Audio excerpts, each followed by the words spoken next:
తగలబెట్టండి sir Niranjan గారు. ఒక quarter కొంటే ఒక పల్లె ప్యాకెట్ ఫ్రీ, ఒక్క ఫుల్ బాటిల్ కొంటే kilo mutton free, 2 full bottle కొంటే chicken mutton 2 free.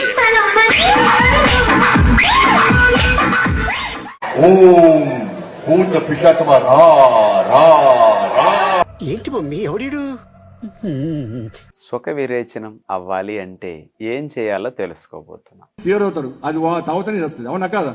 Hello friends, మన మరుగుదొడ్డి స్టార్ మరుగుదొడ్డి చేస్తున్నారు. కాలశుభు మామిడికాయ మ్యాది మెదడు కూర బ్రెయిన్ కర్రీ తెలుస్తుంది. బ్రెయిన్ కర్రీ కాల సూప్ బోటి కూర chicken mutton fish fry. My dear meet lovers, కావాల్సిన వాళ్ళంతా పక్కొచ్చేయండి అమ్మా. నా అంత పిచ్చోడు పోలేడు. ఏమైంది doctor? Amnesia patient, serious condition, observation లో ఉంచాము.